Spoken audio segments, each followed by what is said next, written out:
January 1945. A bitter Belgian winter presses down relentlessly on a lonely command trailer, parked just outside the battered village of Zonhoven. The world beyond its walls is a frozen, unforgiving wasteland. The ground is hard, churned into a blackened, uneven crust by weeks of relentless artillery fire and the crushing tracks of tanks. Snow still clings stubbornly to the skeletal trees, but its innocence has been obliterated. Now it is a mottled mixture of oil, ash, and the dark stains of blood, evidence of the carnage that has swept through the Ardennes. The Battle of the Bulge, that colossal struggle that gripped Europe in frost and fire, is finally burning itself out, leaving behind a silence so profound it feels almost unnatural after weeks of chaos. The eerie stillness presses against the ears, an oppressive reminder that what has passed is only a fragile pause in the ongoing nightmare of war. Inside the trailer, the atmosphere is thick with human presence and exhaustion. Damp wool uniforms hang from hooks, slowly steaming in the faint warmth of a small, sputtering heater. The smell is pungent, a bitter cocktail of mud, sweat, and stale cigarette smoke that clings to everything it touches. A single lamp casts a dull yellow glow across a narrow desk, illuminating the worn wooden surface, the scattered papers, and a solitary figure seated with unnerving focus. Field Marshal Bernard Law Montgomery. Montgomery is not poring over maps. He is not tallying casualty reports. He is not listening intently to radio traffic from the front lines, trying to gauge the ever-shifting chaos. No, his attention is riveted to a far more perilous adversary than any German panzer. Division arrayed in the Ardennes. Before him rests a typewriter. A simple machine, yet in the hands of Montgomery, it is a weapon of immense consequence. His fingers hover over the keys with deliberate calm, poised, almost ritualistic. There is no hesitation. There is no doubt. And then he begins to type. The clatter of keys cuts sharply through the silence, each stroke ringing like distant gunfire in the cold, stale air. Clack, clack. The words forming on the page are not orders of engagement. They are not strategic instructions to crush the dwindling German forces. They are not urgent requests for reinforcements, rations, or artillery support. This document is different. It is political, surgical, and devastatingly precise, a blade forged from words, meant not for the enemy, but for his allies, for those who believe themselves masters of the war effort. The telegram is destined for London, for the British High Command, men who still fancy themselves orchestrating the grand symphony of the Allied campaign.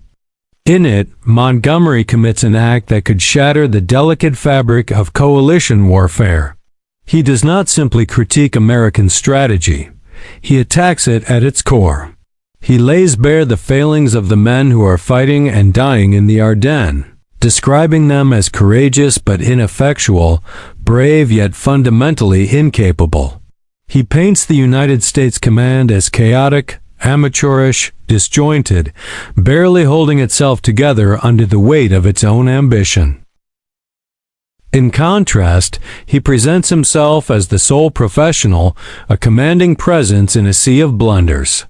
Montgomery believes this message will elevate him. He believes it will finally force recognition of his long-standing grievances, expose Dwight D. Eisenhower as unfit to command, and open a pathway for himself to seize operational control of the Allied ground war. With an air of quiet authority, reading the finished telegram once, nodding in satisfaction, then sliding it carefully into an envelope. He seals it, confident, almost invisible, unaware that this seemingly innocuous document is a fuse. Once sent, it will race toward an explosion capable of splitting the Allied coalition from within, undermining decades of careful diplomacy and trust. To understand the magnitude of Montgomery's actions, one must look past the staged newsreels and smiling generals, the carefully posed photographs of unity between Britain and America. By late 1944, the so-called special relationship was strained, brittle, maintained by necessity rather than friendship, a partnership held together by fear and a shared enemy. At the center of it all was Dwight David Eisenhower. Not a battlefield genius in the romantic sense of Rommel or Montgomery. Not a tactician admired for dazzling maneuvers or single-handed victories. Eisenhower's genius was subtler. He was a manager, a mediator, a man capable of controlling egos larger than armies themselves. He spent his days smoothing over rivalries, diffusing arguments, and absorbing the quiet condescension of officers who believed they were his intellectual superior. He smoked incessantly, a chain of cigarettes burning down as he moved between meetings, listening, weighing, absorbing, negotiating. His strength was not in flashy brilliance, but in the industrial, democratic, and relentless force of the American machine behind him. Soldiers, tanks, aircraft, logistics, America replaced them faster than any European power could comprehend.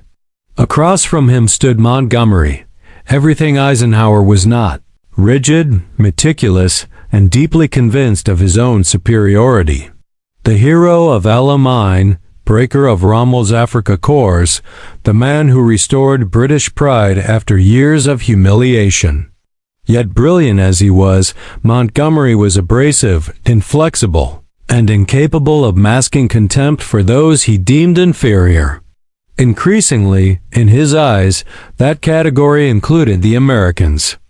Montgomery did not see Eisenhower as a commander. He saw him as an administrator, a facilitator, a polite bureaucrat whose primary role was to manage supplies and politics while the real soldiers, the professionals, fought the war. To Monty, the British Army was the core of competence. The Americans were enthusiastic, well-meaning amateurs, overconfident, poorly disciplined, and dangerously impatient. For months, tension simmered beneath polite smiles, beneath the superficial niceties of protocol.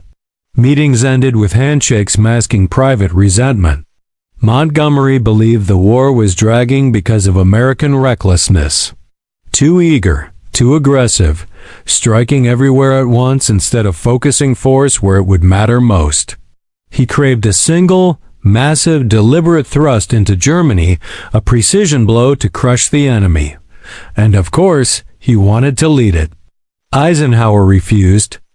Broad front strategy, constant pressure across the line, relentless, if inelegant. Montgomery saw it as proof of incompetence. Eisenhower saw Montgomery as a liability. The simmering tension, the steam beneath the sealed boiler of Montgomery's mind, only needed a spark. That spark arrived in December 1944 in the frozen Ardennes with the German surprise offensive. Chaos erupted. American units were overrun, roads clogged with refugees and retreating soldiers. Communications broke down.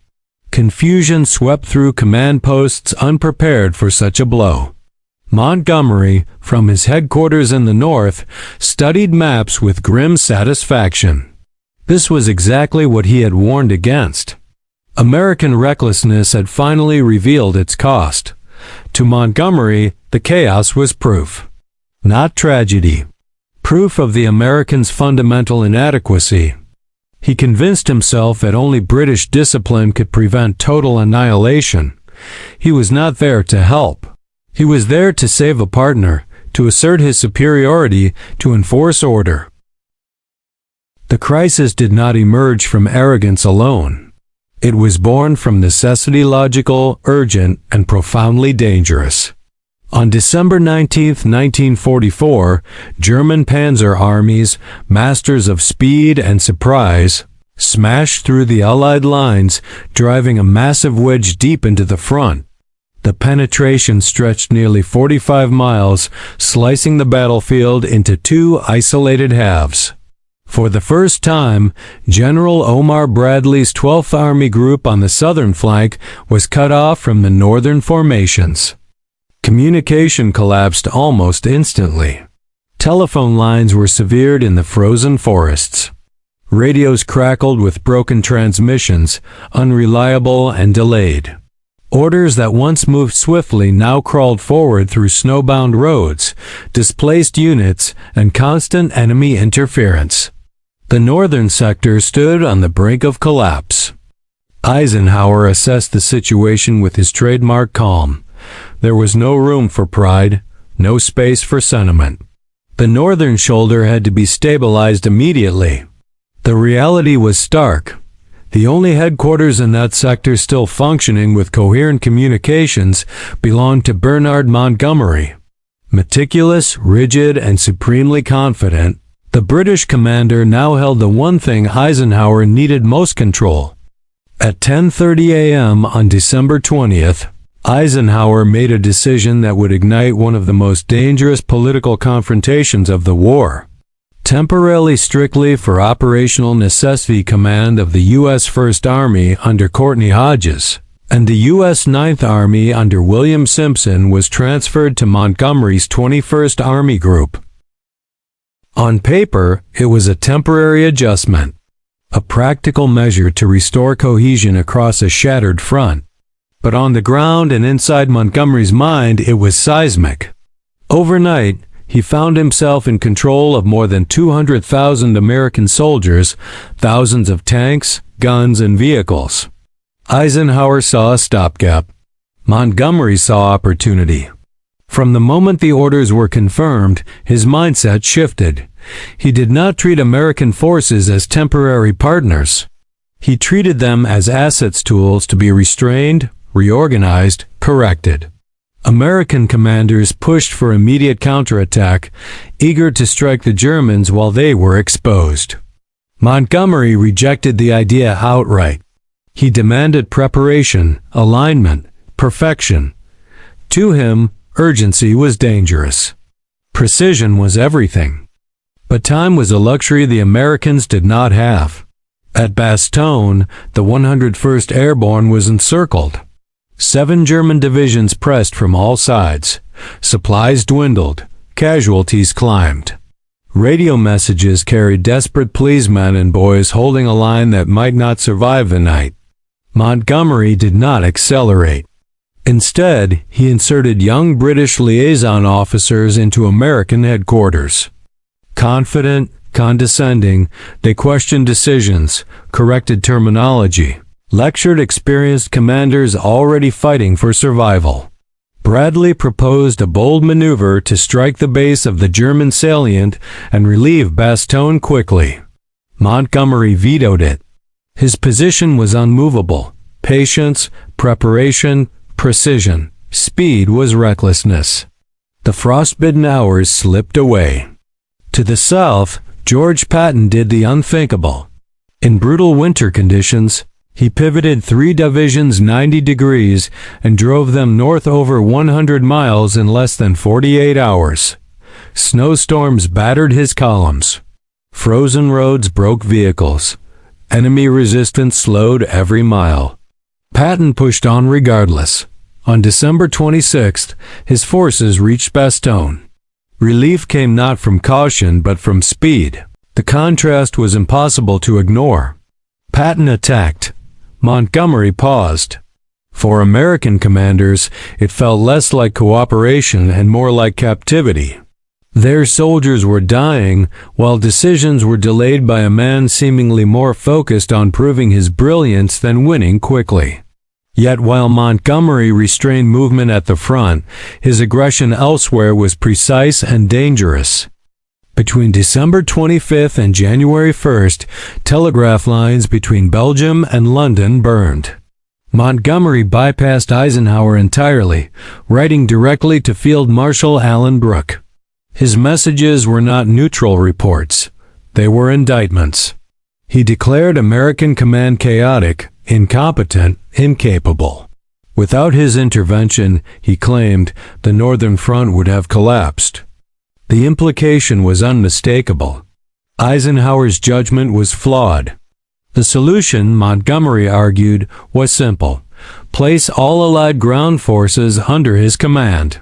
Eisenhower could remain a political figurehead while professionals ran the war.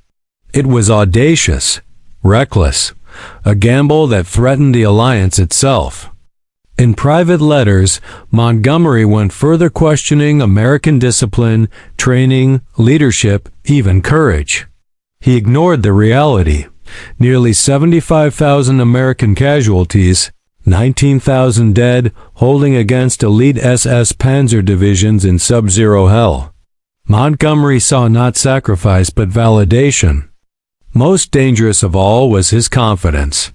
He believed his reputation made him untouchable.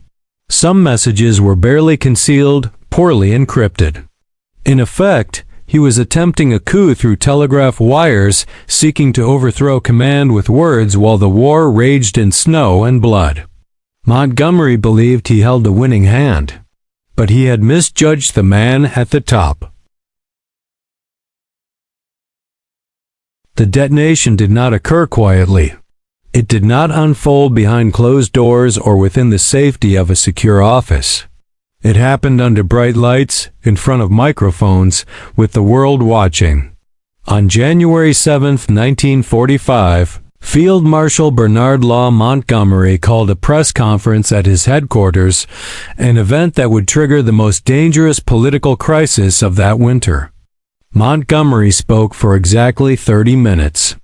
In that short span, he inflicted more damage on Allied unity than weeks of German attacks ever had. To him, the moment was triumphant. He framed the Battle of the Bulge not as a desperate multinational struggle, but as a crisis he alone had solved. Again and again, he emphasized his own role, how he took control, how he stabilized the front, how British professionalism had rescued the Americans from disaster. The word "I" dominated his speech, repeated dozens of times. Every gesture radiated certainty. Every sentence reinforced self-importance. The facts told a harsher story. British units had entered the battle late and in limited strength. The burden of the fighting had fallen overwhelmingly on American divisions. Casualties reflected this imbalance with brutal clarity: nearly 90,000 American dead, wounded, or missing, compared to roughly 1,400 British losses. Montgomery barely acknowledged Patton's relief of Bastogne. Bradley, whose men had carried the heaviest load, was almost erased from the narrative.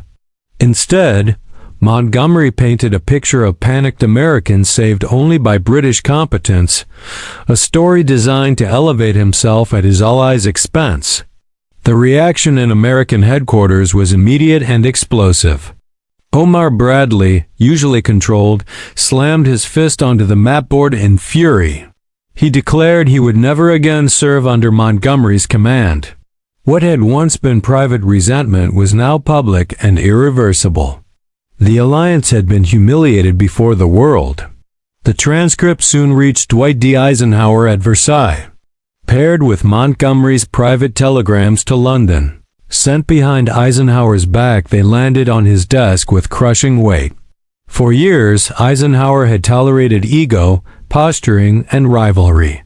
Unity mattered more than pride. But this was different. This was deliberate public betrayal, a calculated attempt to undermine authority on a global stage. Eisenhower did not rage. He sat silently, cigarette smoke curling upward, studying the pattern that had now become undeniable: private subversion followed by public humiliation.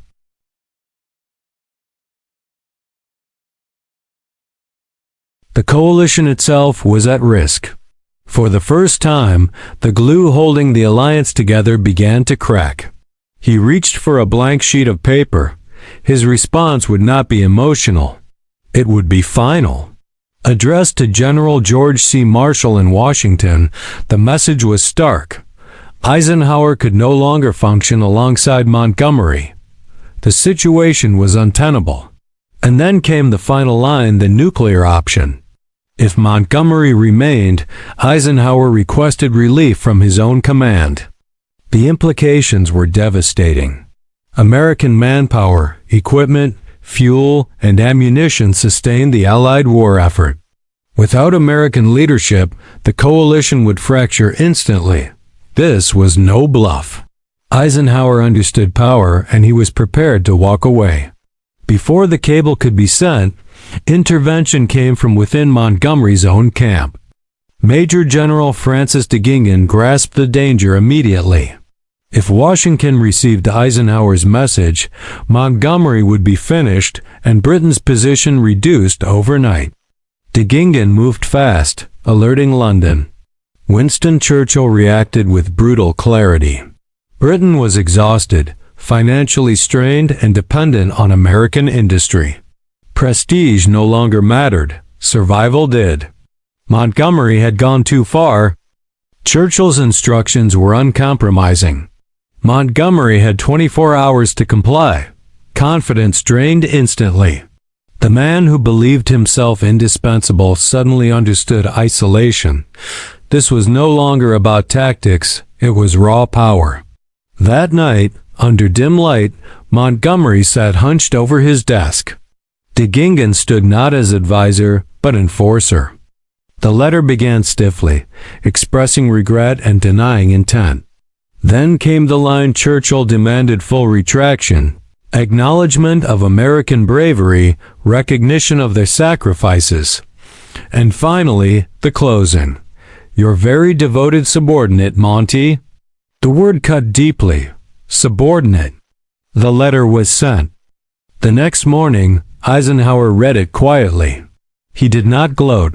He crumpled his resignation draft and discarded it. His reply was brief, almost casual. Thanks, Monty. Let's get on with the war. The crisis passed, but nothing returned to normal. Montgomery kept his position, but lost his influence. Eisenhower's trust was gone. The balance of power within the alliance had shifted decisively and forever. The immediate crisis had passed, but its consequences lingered like a shadow over Allied command. Montgomery's public apology preserved his position, yet it exacted an irreversible cost.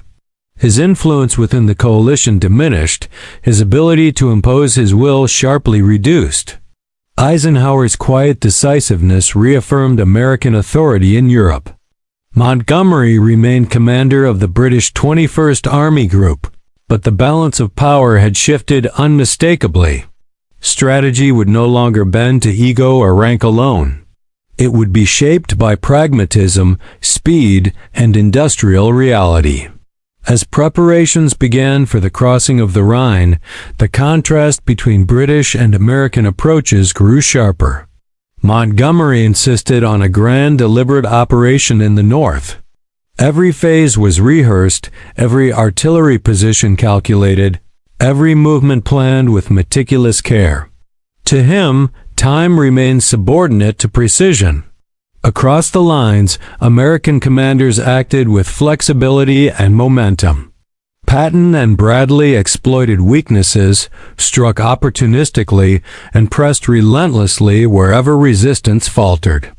The broad front strategy Montgomery had once criticized became doctrine in the South, where American forces surged forward crossing rivers, encircling German units, and overwhelming defenses through speed, coordination, and sheer numbers. Montgomery's northern operations advanced steadily but slowly. British forces secured flanks, consolidated gains, and ensured no detail went unattended. Yet the Americans were already pushing far beyond what cautious planning could achieve. By May 1945, the evidence was undeniable. More than 3 million American soldiers stood in Europe, their presence dwarfing every other Allied contingent. When victory photographs were taken, the center of the frame figuratively and literally belonged to the United States. The Battle of the Bulge would be remembered for frozen foxholes, shattered forests, and the courage of the 101st Airborne. But the most dangerous moment of that winter had not unfolded under artillery fire. It had occurred in telegraph offices and shadowed headquarters. Churchill's intervention had done more than preserve an alliance. It forced a reckoning with modern coalition warfare. Words typed on paper and spoken into microphones had proven as destructive as shells. Ego, as lethal as enemy fire. Montgomery, who had dismissed the Americans as incapable, was proven wrong by history itself. The alliance survived not because generals admired one another, nor because hierarchy was respected, but because Eisenhower enforced reality and because Montgomery, forced into humility, accepted it. The telegrams that nearly shattered the coalition were buried in archives, but their influence echoed through every decision that followed. The lessons were enduring. Coalition warfare demanded more than battlefield skill. It required restraint, humility, and shared responsibility. American forces, often criticized as inexperienced, demonstrated resilience, adaptability, and courage under brutal conditions.